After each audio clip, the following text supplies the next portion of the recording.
Hello, beautiful, and welcome to another episode of Cosplay and Conversation. I'm Vortex. Now, on this episode, I got to interview Venture Bros. Venture Bros is based in Chicago and started Chicago POC Cosplayers to teach children how to cosplay. He's also been featured in cosplay magazines and calendars. So, get ready for Cosplay and Conversation.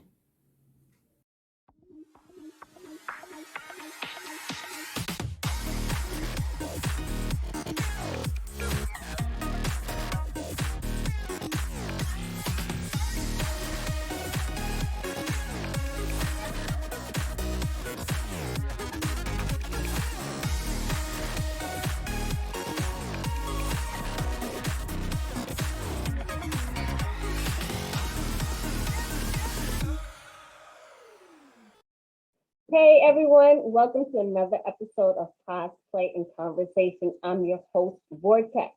So before we get started, make sure you click that like button, follow, all that good stuff. And today I have Venture. Venture is my guest for tonight. I've been trying to get this dude for a minute. So welcome to Cosplay and Conversation. Hey, I'm glad to be here. Thank you for having me. Yeah. So right now we're talking about the cosplay process because it is a process. It's also an art form. So Yeah. I'm so glad to have you on tonight to talk about the process that you go through because I was reading your bio and you said something about you did like 100 cosplays so far. Yeah. I cracked 100 maybe like a month ago, Okay. around September. Yeah. Okay. I wonder if there's a Guinness Book of Records for something like this. We may have to look into this. You know what? I already know that some people are like way like the smoke. I think he's coming across like 400, and I think my Whoa. game is like around 200 and something. So Uh-huh. yeah, these are the old heads. They've been doing it for like 20 years. So you know what I'm saying? Yeah, the smoke, he's been doing it for that Uh-huh. long, like literally. So, Right. that was one of the things that inspired me was when he told me like, hey, I've done over 400 cosplays. I'm like, yeah. I'm Wow. on a panel with this guy. Like, wait a minute. Cool. So, wow, 400. I wonder what that closet looks like. You I know, wonder if it's even in a closet. It might be in a shed or an extra in the garage space or storage or something. somewhere. Right. Yeah. Like I attic. someone, maybe there's someone out there that actually specializes in something like this. You know what I'm saying? Because Could you, be. you gotta have to store your wigs, certain things you can't fold, like, yeah. Mhm. No, that's real talk. Like my shed, I have bins with my older cosplays in the bins. Yeah, like literally in my shed. Wow. So your process, like what makes you choose the characters that you want to, portray and then like how you go about it and to the end result. All right. So normally it just has to be a character that I like. That's usually the first thing. If I like the character, then I'll start thinking about how I would look as embodiment of the character. Okay. Then a real big detail I focus on is like the character's hair. All If right. the character has like straight hair, I think of ways to make it look Afrocentric to my liking. Um, on top of that, I like to look at, you know, I try to switch up what I do. I try not to do the same thing too often. So a lot of people, because of my size, they want me to do buff characters a lot. But if Okay. you notice and you look, you'll see I don't do buff characters all the time. I'll switch it up sometimes, but I switch it right back to characters who are like young. Sometimes my characters are super old, and it, as long as I like the character, I'll embody that look. I'll look like a high schooler again and shave. I'll look like an old man and, wear the prosthetics to look old, and that's pretty much how the process works for me. And then I go through the checklist, like do I need to build armor for this? What type of clothes do I need for this? And with me being my size, ordering a lot of cosplays is really an option. So I just go ahead and get the stuff myself and make it myself. Okay, cool. So did you teach yourself how to sew? I know you was in the military for 14 years, but like, did that prep you for cosplay, do you think? No, not at No. all. All right. Not at all. I was fortunate to where Night Mage and Papa Bear Cosplay helped me in my journey to learn how to do things for myself. Once they taught me, I was able to basically be creative and do things myself to the point I really look like the character. So sewing is still a challenge for me. I mean, I can sew, but I'm not as great as like a seamstress. Building armor, I'm very good at building armor or prosthetics. I had to learn from YouTube pretty much, and it's as simple as step by step. I always looked at it and thought like building armor would be like, man, that must be hard. That must be some real serious stuff. But then once I watched like a tutorial on YouTube, I was like, wait, I just bought all the items they said. I did everything they said to do to the T, and it came out looking exactly how they had it. And that's why I was like, okay, building isn't going to be that hard. And once that happened, that's when I got the ball rolling. So yeah, I would say YouTube and reaching out to certain cosplayers that helped me. Because a lot of cosplayers, they didn't respond back. When I first started and tried reaching out, they didn't say anything to me. Yeah, but Night Mage, who's a very popular cosplayer, Papa Bear, who's a very huge cosplayer, they both helped me out with my beginning journey in cosplay. All right. Well, kudos to them. You can't do this alone. You really can't. Right. It would be difficult to go about it by yourself first. Right. And just to have that support is really, really important. So, so speaking of support, so you help young people and children in Chicago make their own cosplays. You want to talk a little bit about that? So myself and Pop Bear Cosplay, Chris English, we came together in January 2017. We created the group Chicago POC Cosplayers. Now, basically, myself and Chris, we went to a con and we saw each other there. We hit it off real quick because we had already talked online. And we noticed that there were a lot of Black cosplayers there at this con we went to. It was called UchiCon. And none of the Black people there knew each other. Nobody was talking to each other. Nobody really knew each other. So myself and Chris got to talking and we said, you know what? Why don't we create a space for us so we can come together and we can have a better time at cons? We won't be looking lonely by ourselves or with one other person that don't know the other Black people. We can all come together, you know. And at the time, he was very famous already. I wasn't really a big cosplayer yet. I had just started, but he had like, over 10,000 followers already. So I was like, well, we'll use you as the face of it because you're known, and I'll do all the like tech support and create the site, create the pages, and reach out to people. And it worked like a charm. Like the first maybe week, we had like 400 people join right away, and after that, we started having building meetups that same month. And then myself and Chris thought about it like, why don't we expand this to the kids on the South Side? None of us would have learned how to build on our own. And being a nerd is more accepted now. So maybe the children on the South Side could have something to look forward to and, can join in with this instead of like, Chicago South Side is very hard for children, especially Black children, because all the gang violence and all the bad stuff associated with the South Side of Chicago. And we want to change that. So we use basically Chicago PLC's platform to start doing events for kids in the neighborhoods to come out, and we taught them how to build armor. We taught them how to work cameras and do photography. We taught them how to sew, taught them how to paint, how to buffer paint, how to prime paint, the whole process. And, it just, after a while of doing that, year one, that's when we started getting invited to events and getting paid to work kids' events and stuff like that. Oh, that is fantastic. I mean, that is so needed. And I agree with you. When, I started going to cons and, just looking around at the folks who, want to be in a part of a group. And I'm just, speaking from my own experience. There's nothing like being invited and then seeing that, oh, there are other people who are, like me, Exactly. which is one of the reasons why I'm doing this. And, just feeling included. Like, I will admit, sometimes I love being by myself, but there's nothing like, going out with a group and, you know, I'm weird, you're weird. There's nothing Right, wrong with the word weird. We're just having fun. right. Forget about all kinds of barriers. It's just all about fun.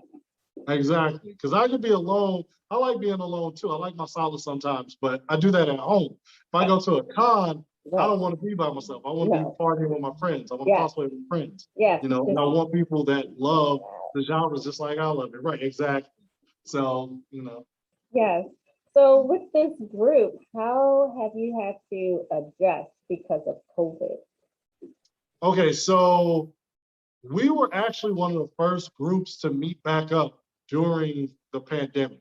Okay. So August 2020, last August, um, we had difficulties meeting up, but in August, we all met up for a Mario shoot. Once we all got our vaccines, Mhm. it was like maybe, it wasn't vaccines yet, but we all were clear. None of us had COVID.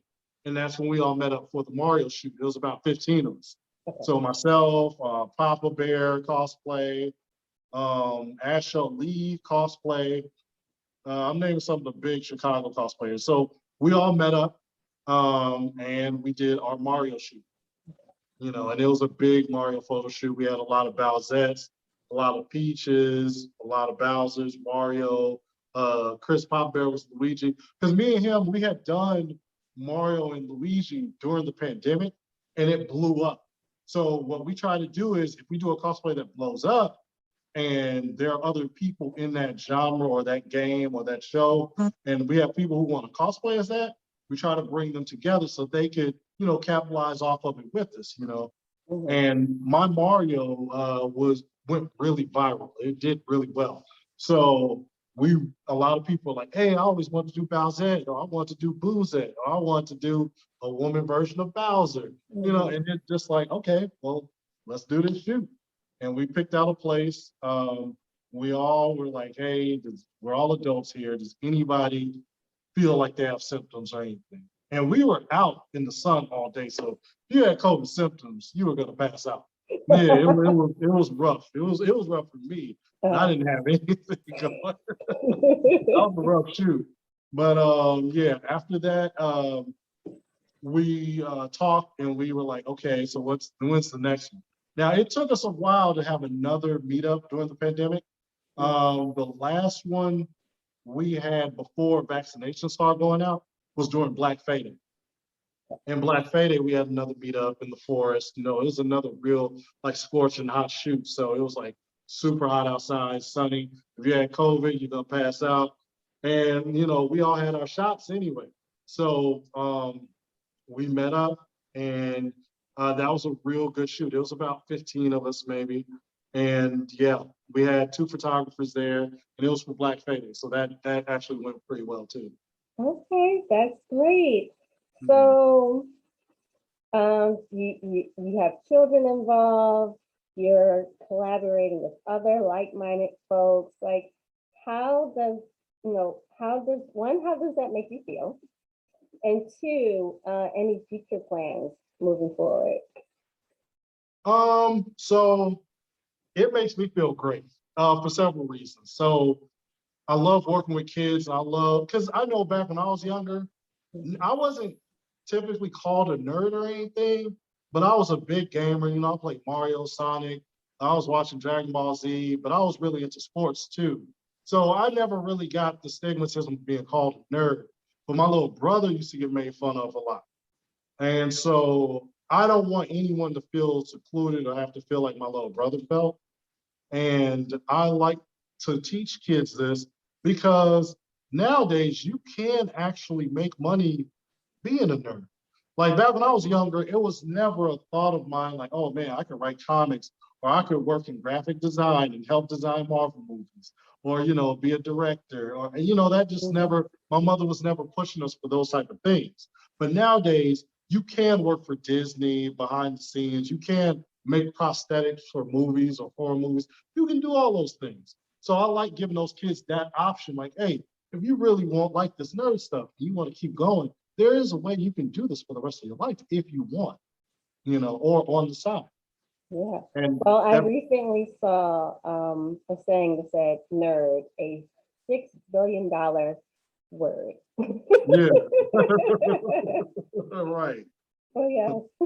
And I also like seeing the people in my group get paid Mhm. for cosplay. So we, in Chicago POC Cosplayers, we get invited to a lot of events. Like I never thought of it when we created the group, like, you know how you think of like a kid's party and they'll have a clown there. I never thought like, oh, well, they'll pay a cosplayer to be there too. I never thought of it like that Mhm. until people start reaching out like, hey, we're having a block party. Could a couple of your cosplayers come and like, work with the kids at the block party? And boom, that's I was like, okay. And that's when we came up with rates. We came up with the system on how to do it if you want to request us. And Mhm. it's been great. And I like seeing friends of mine getting paid to cosplay. You know, Yeah. Yeah. it's not a full-time job, but it is, hey, you dress up, you hang out with us, you play with the kids for like 2, 3 hours, and you're getting paid for it. So I like that. Yeah, and you definitely can teach entrepreneurship with Right. the children that you're working with. Exactly. It's kind of like with modeling. A lot of models do not get paid. Mhm. Um, the lifespan of a model is like 4 years, but Wow. oh yeah, but and that's when you go into that. Right. But like with this, you can definitely, hey, you like to build stuff, you like to act, Mhm. be a cosplayer, get paid, Right. you know. Mhm. Um, that's great. It's so inspirational. Thank you for sharing Thank you. that. So, you've been featured in a cosplay magazine. Do tell. So, so yeah, I've been in about four. Well, okay, I'll take that back. I'm actually wrong. So 2020, I was in 4 Cosplayers magazines. 2019, I was in one. And this year so far, I'm in two in 2020. Okay. So Creative Cosplay magazine came out this month, the Halloween edition. My Candyman's in it. Okay. And also Cosplay Zine or Cosplay Zine this month, their Halloween edition. My Candyman's in that as well. So Okay. yeah. So I had to do Candyman because Chicago, that's where the movie's Right. at. Yep. That like hey, so I had to do Candyman. Okay. Okay. And Which luckily it Wait a was minute. Which well received. version of Candyman did you do? So I did the new version. I Okay. want to do the old version, Uh-huh. but that's gonna take some time because I really want prosthetic bees. I Mm-hmm. really want the real bees. So I want the bees coming out of my mouth. I want them like on my chest, everything. So I want the real looking bees. And that's gonna take some time to get those. Right. Right. Yeah, but that's yeah. So if I do the real Candyman, I mean the original, I Mm-hmm. definitely want that look, you know. Okay. Okay. All Mhm. right. All right. So, what tips and tricks do you have that you can share with folks? Like, what is your go-to tip or trick? My go-to tip or trick. Okay, so like I said, I don't know if I have a go-to trick or anything like that, but Or a I favorite do have a certain tool? process. Huh? Okay. Or a favorite tool that's like, this is my handy dandy. I don't know. Uh, let's see. It depends because if we're talking about like pictures I'm posting online and Photoshop, cosplays are very different. Hmm. So it's like one thing might work for one cosplay, but that process might not work at all for a different one. Like my example, when I did All for One for My Hero Academia, he literally has no face. Hmm. So I had to do a mask where I had to make up and tape his face together to where it looked like I had no face. Okay. The tips I would use in my other cosplays, like with wigs and stuff, it wouldn't work with that cosplay, Mm-hmm. you know. So YouTube, that's a good one. Because I don't feel any problem with like looking at a tutorial on how somebody did one thing and Uh-huh. then incorporating that with my process. Okay. Okay. Okay, cool. Let's see, any books that, have been helpful? So I've read Kamui Cosplay's book and it's really good. Mm-hmm. But I prefer her YouTube because it's more of a visual and she Okay. talks step by step. Okay. But Kamui Cosplay has some cosplay guide books and they're very good. All right. Mhm. Okay, cool, cool. So, do you have any questions for me? How long have you been cosplaying? I have been cosplaying for about 5 years now. 5 years. 5 years? Oh, okay, 5 years. okay. But last year was probably when I was like, all right, let's really get into this. I even Uh-huh. made a vacuum forming machine for my Ashi cosplay. I actually have a real vacuum forming machine now. I can't wait to use it. But yeah, about 5 years. Okay, nice. So, what made you start doing like interviews and podcasts?